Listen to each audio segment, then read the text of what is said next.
한국 교회의 목사님들의 설교의 내용이 80% 이상이 축복에 대한 설교라는 그 언론 보도가 며칠 전에 또 크게 보도가 됐어요.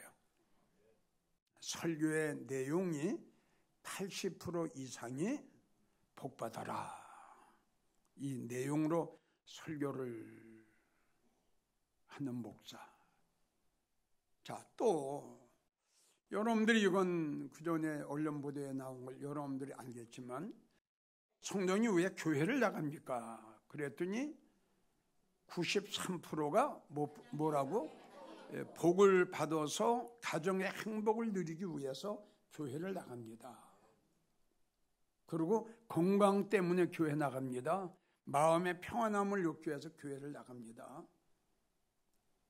참, 이런 언론 보도가 나올 때마다 한국교회 이름 없는 한 목사로서 참 걱정이 되고 안타까운 것은, 한국교회의 앞날이라기보다 저 성도들의 구원의 문제가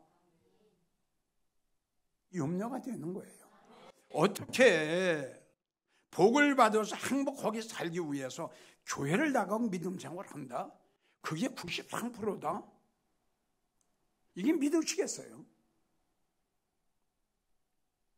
여러분, 이런 언론 보도가 사실이라면 10명 중에 9명 이상이 복을 받기 위해 행복하게 살기 위해서 교회를 나간다는 것이 10명 중에 9명이라고 한다면, 한국교회 앞으로 영적 수준이, 미래가 어떻게 되겠어요? 맞나요? 한국교회는 사대교회가 될 거예요. 자, 사도 요한 어느 날 하나님이 환상을 열어서 사대교회를 보게 하셨죠. 성도들이 볼 때에는 살아있는 것 같은데 주님이 보시니까 죽었어요. 요한계시록 18장 5절부터 보면 무덤 같은 교회가 나오죠. 그러한 교회가 바벨교회인데 적은 교회가 아니라 큰 교회입니다. 그게 무너지네요, 마지막 때. 그러면 무너졌도다 큰 성 바벨론이요. 성경에 이렇게 기록이 되어 있거든요. 그러면 이 교회가 무너집니까? 이 교회가 무너지느냐고요?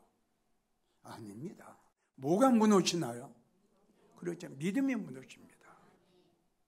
그러니까 디모데 후서를 보면 마지막 때에 많은 사람들의 믿음이 무너지고, 많은 사람들의 믿음이 떨어지고, 많은 사람들의 믿음이 파손되고, 그걸 사도 요한이가 본 거예요. 야, 한국교회 큰일이구나.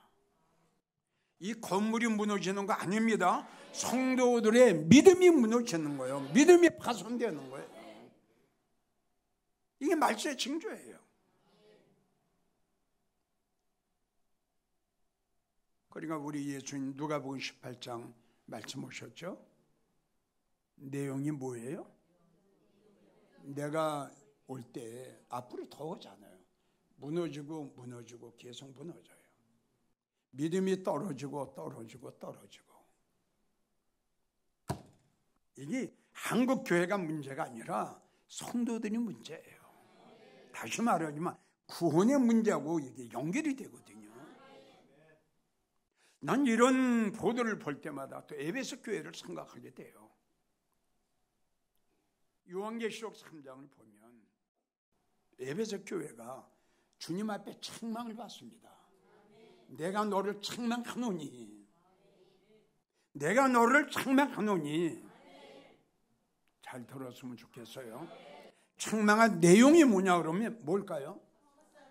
너 참 믿음 잊어버렸어. 어디서 떨어졌는가, 왜 떨어졌는가? 아멘. 돈 때문에 떨어졌냐? 세상의 영이 너희 심령 속에 들어갔냐? 무엇 때문에 네 믿음이 떨어졌냐? 빨리 찾아라. 그리고 회개해라. 그렇게 안 하면 어떻게? 너하고 나하고의 모든 관계는 끊어지게 될 거다. 촛대를 옮긴다고 했으니 그 인생은 끝난 거죠. 이게 에베소 교회예요. 지금 우리 한국 교회 봅시다. 지금 이야기했죠. 믿음? 여러분, 믿음이 뭡니까? 믿음의 정의가 뭡니까? 믿음 자체가 소망입니다. 그 성경에 히브리 11장 1절에 나온 거 아니에요? 믿음이란 이렇게 되었어요. 믿음이란 바라는 거다. 바라는 건 뭐예요? 소망 아닙니까? 맞나요? 믿음이 떨어지고 믿음이 파손되고 믿음이 무너지면 하늘에 소망 없습니다. 맞나요? 안 맞나요? 하늘에 소망 없습니다. 하늘의 소망이 땅의 소망으로 바꿔집니다. 여러분, 믿음은 생명보다 더 소중한 거예요. 그렇기 때문에 믿음을 지키기 위해 생명을 버려요. 돈 몇 푼 때문에, 직장 때문에, 사업 때문에 이 귀한 믿음을 버린다? 에사우와 같은 사람이죠. 그건 어리석은 사람이죠. 또 한국 교회가 라오디게아 교회하고 똑같이 잘 막아놓은 거예요. 그 라오디게아의 특징도 또 하나님의 책망을 받는데, 내가 너를 책망하노니, 그냥 교회로 생각하면 안 되고요. 라오디게아 성도들에게 책망하신 거예요. 이걸 사대교회, 에베소 교회, 라오디게아 교회를 들으면 안 되고요. 나에게로 하나님 책망하신 거 아닌가라고 우리 들어야 돼요. 라오디게아의 책망한 내용이 뭐냐? 너 가난해. 너 영적으로 공부하지 않아? 봐요. 영적으로 공부해요. 왜 공부해요?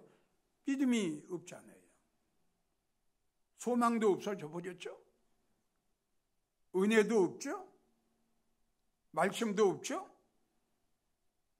그저 주일날이면 형식적으로 나와 있는 거예요. 그러나 그들의 곤고한 거, 가련한 거, 눈먼 거, 벌거벗은 거 전혀 모르고 있는 거예요. 본인들이 말이죠. 이들의 성도들의 결론이 어떻게 되겠어요? 버림받죠. 전국에서 이 설교를 듣고 계시는 성도 여러분, 다시 한번 강조합니다. 우리가 믿음 생활하는 목적은 첫째가 우리 영혼 구원입니다. 이거 잊지 마세요. 그러면 구원받을 만한 믿음이 있어야, 천국 갈 만한 믿음이 있어야 내가 천국을 가죠. 믿음이 없는 사람이 어떻게 구원을 받고 천국을 갑니까? 그리고 두 번째 부탁은, 복 받는 것은 두 가지가 나와요. 육적인 복과 영적인 복이 나옵니다. 언젠가는 또 그런 설교를 내가 한 기억이 납니다. 목사님들, 성도들에게 복 받으라고 하는데 어떤 복을 받으라고 지금 하는 겁니까? 중요하죠. 아니 80% 이상이 지금 복 받으라고 하니 그럼 어떤 복을 받으라는 거예요? 거의 다 지금 물질의 복입니다. 맞죠? 다 돈복입니다.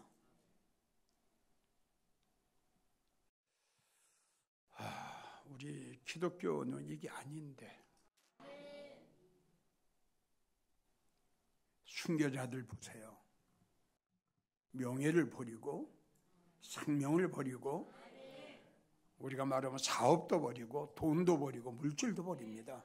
모세를 보세요. 바로 공주의 아들 되는 것까지 다 거절을 해버려요. 바울을 보세요. 쓰레기로 여겼습니다.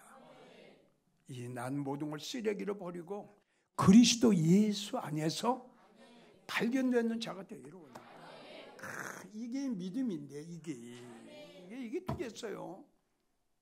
내가 그런 얘기를 안타까운 건 뭐냐 그러면 우리 예수님이 그 보좌를 버리시고 이 땅에 오셨죠. 그리고 십자가 치셨어요. 피 흘리셨어요. 그 십자가에서 흘리신 그 피를 왜 자꾸 세상 것으로 연결하느냐 이거지. 응? 그 무슨 말이냐? 예수님이 이 땅에 오신 것은 우리 돈 많이 벌고 축복받아서 행복하게 잘 먹고 잘 살려고 우리 주님이 십자가 지셨냐 이거 내 말이. 그러면 이 주님이 십자가 지신 것은 우리 영혼을 구원하시기 위한 것이 첫 번째인데 왜 이 귀하고 왜 이 소중하고 이 금보다 더 귀한 것을 왜 귀한 십자가의 보혈을 왜 쓸데없는 이쪽으로 연결시켰느냐 이거죠. 전도 많이 하면 복 받는다. 충성하면 복 받는다. 모하면 복 받는다. 모하면 복 받는다. 그럼 축복에 대한 설교를 하면 좋다 이겁니다. 그러면 돈복이냐 영적인 복이냐 이걸 내가 묻는 거예요. 그럼 목사님들이 성도들에게 돈 많이 벌어라. 전도 많이 하면 하나님이 돈복 주신다. 라고 육적인 복 설교를 했다면 예수님의 죽음을 헛되게 보내는 거예요. 이거는. 그럼 예수님 입장에서 우리 한번 생각해 봅시다. 예수님이 이 땅에 오시고 십자가 지시고 우리 영혼 구원이거든요. 이걸 자꾸 이쪽으로 연결시키면 그 예수님 마음이 얼마나 아프시겠어요. 이걸 참 목사님들은 그렇게 설교를 한다 할지라도 좀 성도들만큼은 설교를 좀 분별을 했으면 좋겠어요. 맞죠? 예수님의 죽으심이, 예수님의 보혈이, 예수님의 십자가가 왜 그렇게 헛되게 보내느냐 이거죠.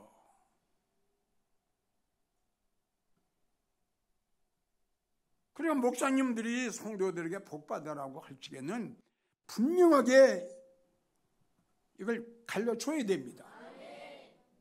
지금 에베소 1장 3절을 보면 신령한 복이 나오죠. 이게 하늘에 가서 받는 복이에요. 나는 그렇게 생각해요. 기독교라는 종교 자체가요, 이거는 고난의 종교입니다. 뭐 먹을 거 다 먹고 할 거 다 하고 뭐 갈 때 다 가고 이런 종교는 난 아니라고 생각해요. 그러니까 지금 이야기했죠. 모세 보세요. 바로 공주의 아들을 거절하고요. 하나님의 백성과 함께 그리고 잠시 죄악으로 인해서 낙을 누리는 것보다 이게 얼마나 귀한 고백이에요. 그러나 오늘날 잠시 죄악으로 인해서 낙을 누리려고 하는 사람이 얼마나 많아요. 지금 돈만 벌면 돼요. 출세만 하면 돼요. 성공만 하면 돼요. 예수 없어요. 복음 없어요. 믿음 없어요. 천국도 없어요. 소망도 없어요. 그저 여기서 성공하면 돼요. 왜 목사님들이 자꾸 이쪽으로만 설교하는지 정말 너무너무 속상해 죽겠어요. 그러니까 성도들은 따라갈 수밖에 없죠.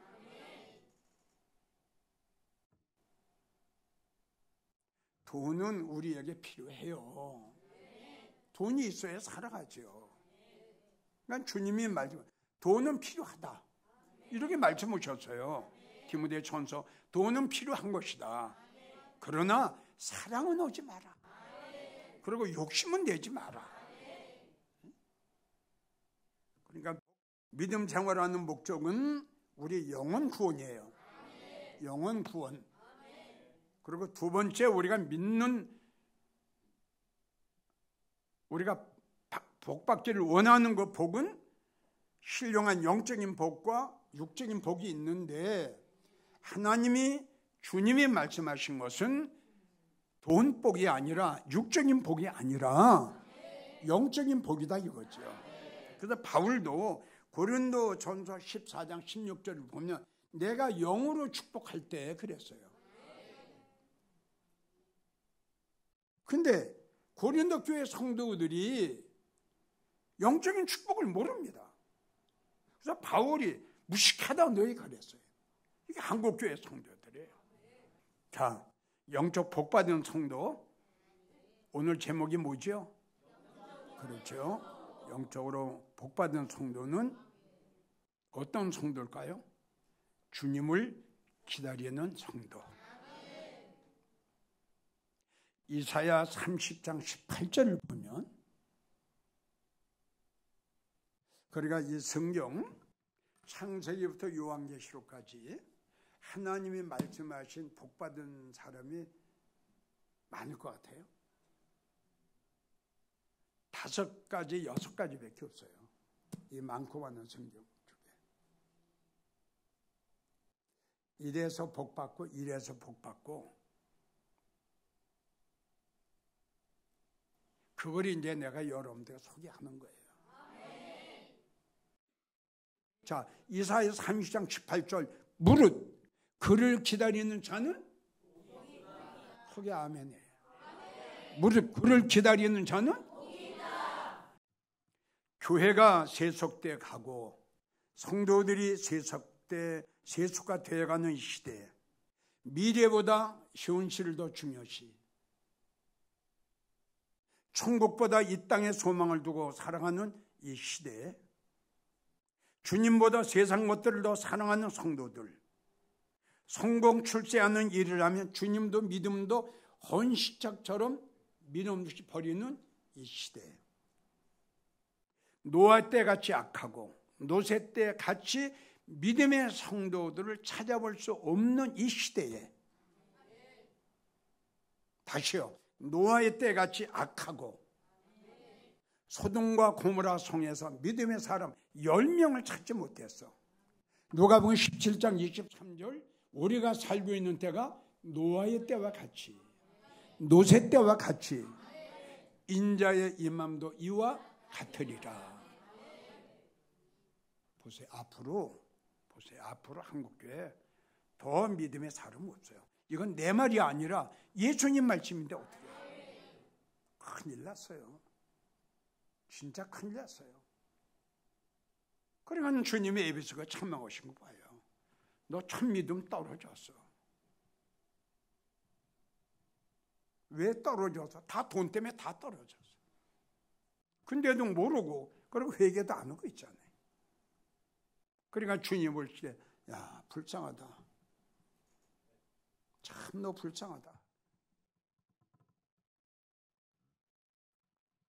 특별히 복음이 지금 변질돼 가요. 이게 큰 문제거리가 됐어요. 그러니까 이 복음이라는 자체가 생명이거든요. 생명이에요. 봐요. 복음이 변질됐다, 이 뜻을 우리가 보면 복음은 생명인데, 복음이 변질된 것은 생명력을 잃어가는 거예요. 그래서 요한복음 1장 1절도, 요한일서 1장 1절도 태초에 말씀이 계시니 그 말씀 안에 뭐가 있어? 생명이 있어요. 그러니까 구약을 보게 되면 떡은 뭘까요? 근데 어떤 떡이 나오나요? 곰팡이 난 떡이 나와요. 왜 곰팡이가 났어요? 상했습니다. 이걸 먹이잖아요. 여러분, 상한 음식을 먹으면 우리가 어떻게 되겠어요? 갈라디아 1장 6절 복음이 변질돼 가요. 복음은 생명이에요. 변질됐다는 것은 복음은 있는데 뭐가 생명이 없는 거예요.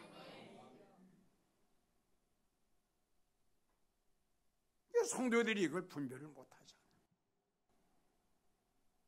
큰일 났어요. 앞으로 점점 더해요.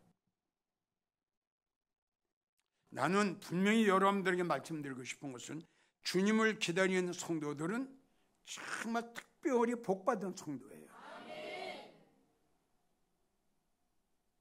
얼마나 진실로 기다리는지 모르겠어요. 두 번째, 정말 지금 여러분들에게 이야기했어요. 지금 노아의 때 같아요. 노세 때 같아요. 미래가 없어요. 지금 한국에는. 다 현실이에요. 이러한 시대에 다시 오실 주님을 기다리며 살아간다?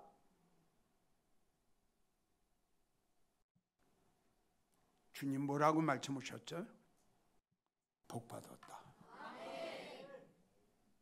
정말 이런 변질돼 가고 세수가 돼가는 이런 시대에 정말 다시 오실 주님을 기다리며 살아가는 성도. 응? 그러니까 이거는 여러분들 자신이 알아요. 내가 얼마나 주님을 진심으로 기다리고 내가 얼마나 진심으로 주님을 사모하고 있는지 그건 여러분들이 대답하시면 돼요. 분명히 주님은 말씀하셨어요. 나를 기다리는 자는 복받았다. 또 나를 기다리는 자 너는 믿음의 후사다. 그것이 로마서 아브라함의 후사예요. 나는 여러분들 중에 다만 몇 명이라도 믿음의 후사가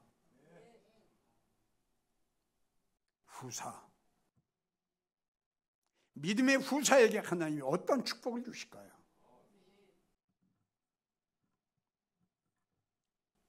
요한복음 14장 1절 주님은 가실 때 말씀하셨죠? 내가 너희의 처소를 예비하러 가노니 가서 너희의 처소를 예비하면 내가 다시 온다. 이게 기독교의 종교예요. 부활의 종교뿐만이 아니라 재림의 종교예요. 오늘날 별로 많고 많은 목사님들 중에 재림에 대한 설교를 하는 목사 만나볼 수가 없어요. 히브리 10장 37절 잠시 잠깐 오면 꼭 오실 거야. 절대 지체하지 아니하신다. 믿으세요. 끝까지 믿으세요. 아멘. 성경의 마지막 말씀 뭘까요? 이것을 증거하시니가 가라사대 진실로 내가 너희에게 이르노니 나는 꼭 온다. 그럼 여러분들은 어떻게 해야 돼요?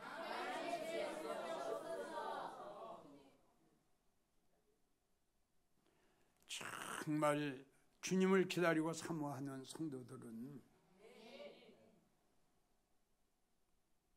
아멘이 나와야 돼요. 아멘.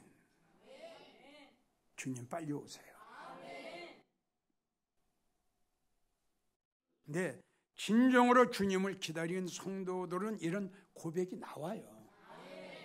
맞죠? 근데 다른 걸 사랑하고 다른 데 마음을 주고 다른 데 목적이 있고 다른 데 소망이 있으면 주님 기다릴까요? 왜 안 기다려요? 그런 성도에게는 예수님 안 오시는 게 좋습니다. 왜요? 그렇죠. 성경에 나와 그날에 그랬죠. 그날은 어떤 날이에요? 주님 오시는 날이에요. 하나는 데려감, 하나는 버림받고 슬피 울었다. 아멘이 나오겠어요? 자, 주님이 가실 때 부탁하신 거 기억나죠? 몇 가지예요? 세 가지. 첫 번째, 그래서 이사야 30장 18절 무릇 그를 기다리는 자는, 그래도 주님이 첫 번째 말씀하십니다. 나 기다려라. 어떻게 기다려라? 주인이 와서 문을 두드리면 곧, 이런 성도가 되기를 축복합니다. 그게 누가복음 12장 36절 두 번째, 어떻게 하고 있어라? 깨어 있어라. 그래서 아가서 5장 2절이가 보게 되면 우리가 잠은 자고 있는데 마음은 깨어 있어요. 마태복음 24장 40절 깨어 있어라. 어느 날에 너희 주가 임할는지 알지 못한다. 마태복음 24장 40 예비하고 있어라. 생각지 않는 때에 인자가 오리라. 이사야 25장 9절 우리가 따라오세요. 우리가 주님을 기다렸으니 주님이 나를 구원하시리라. 예, 기다리는 성도 데려가시는 거예요. 이사야 8장 17절 따라합시다. 이사야 8장 17절 나는 주님을 기다리며 주님만 바라보리라. 다른 거 보지 말라. 그래서 히브리 11장 1절인가 아는 분, 믿음의 주여 온전케 하시는 예수를 바라보지. 아니, 너무 좋지 않아요? 전국에서 주님을 기다리면서 외롭게 살고 살아가고 있는 사랑하는 성도 여러분, 주님은 언젠가는 꼭 분명히 오십니다. 성도님들은 이 시대에 최고의 복받은 성도, 그리고 예수님이 오실 때 찾으시는 믿음의 성도, 여러분들은 인내심을 갖고 믿음의 정절을 지키며 주님 오시는 날까지 기다리십시오.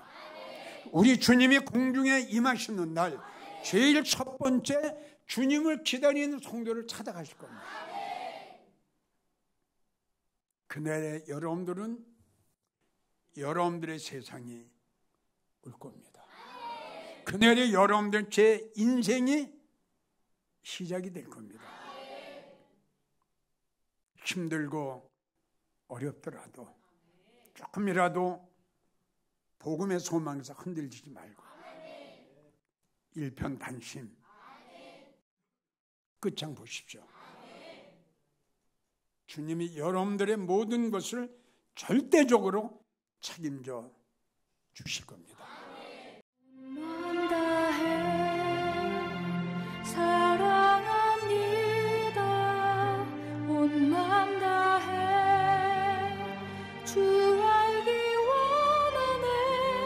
내 모든 삶 당신 것이니